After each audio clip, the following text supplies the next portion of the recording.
kasih atas waktu dan kesempatan yang diberikan kepada saya. Di sini saya akan membahas tentang penyakit berbasis lingkungan, yaitu penyakit PES atau Pesteurosis. Perkenalkan, nama saya Siti Aminah Bugis dengan NIM PO 7133223025. Pembahasan yang akan kita bahas adalah pengertian, besaran masalah, penyebab penyakit, faktor resiko dari lingkungan, dan upaya pencegahan dan pengendalian. PES atau SAMPAR atau plague adalah penyakit yang disebabkan oleh infeksi bakteri Yersinia pestis. Meskipun bakteri tersebut terdapat pada hewan, tetapi penyakit juga bisa menular ke manusia. Salah satu cara penularannya dengan gigitan kutu tikus atau kontak langsung dengan cairan tubuh hewan yang terinfeksi PES. Yang berikutnya, besaran masalah.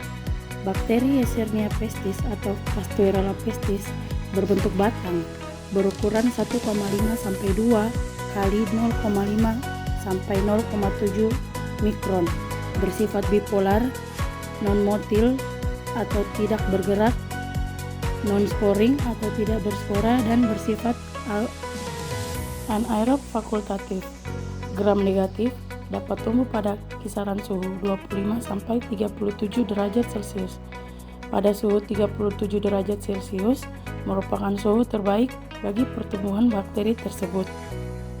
Penyakit ini tidak spesifik menyerang golongan umur tertentu ataupun jenis kelamin tertentu, tetapi dapat terinfeksi pada jenis pekerjaan dan gaya hidup tertentu, seperti berburu, memasang perangkap tikus, dan memelihara kucing. Berikutnya tidak terlalu spesifik untuk daerah tertentu karena dari kasus yang pernah ada ditemukan pada daerah pedesaan dan juga perkotaan. Tetapi reservoir ini biasanya hidup di lingkungan yang kotor.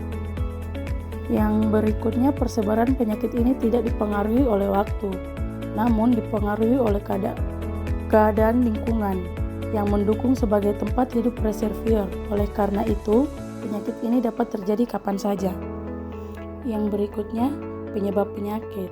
Penyakit ini tidak spesifik menyerang golongan umur tertentu ataupun jenis kelamin tertentu, tetapi penyakit ini dapat menyerang semua kalangan masyarakat yang tinggal di lingkungan yang kotor atau tempat hidup tikus.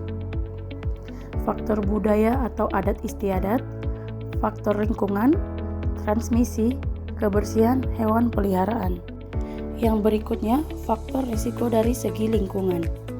Ada beberapa kondisi yang dapat meningkatkan risiko seseorang terkena penyakit PES, yaitu yang pertama adalah tinggal di daerah padat penduduk, yang kedua memiliki sanitasi yang buruk atau banyak populasi hewan pengerat, yang ketiga bepergian ke area yang banyak terjadi infeksi PES, yang keempat melakukan kontak dengan hewan yang mati atau hewan yang sakit, yang kelima beraktivitas di alam terbuka seperti mendaki gunung atau berkemah, yang keenam berprofesi sebagai dokter atau perawat hewan.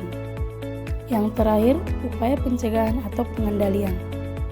Yang pertama, pengendalian pinjal, predator pinjal seperti semut, kumbang. Yang kedua, penyuluhan tentang pentingnya kebersihan lingkungan.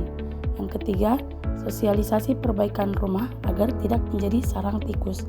Yang keempat, memperbaiki kondisi lingkungan agar tetap bersih dan sehat. Yang kelima, bagi pencinta alam yang suka berburu untuk menggunakan peralatan seadanya untuk terhindar dari gigitan tikus. Bagi petugas gudang atau pelabuhan untuk menggunakan APD. Yang keenam, para petani diharapkan menggunakan insektisida untuk membasmi hama tikus. Yang ketujuh, membuka beberapa genting pada siang hari atau memasang genting kaca sehingga sinar matahari dapat masuk ke dalam rumah sebanyak-banyaknya.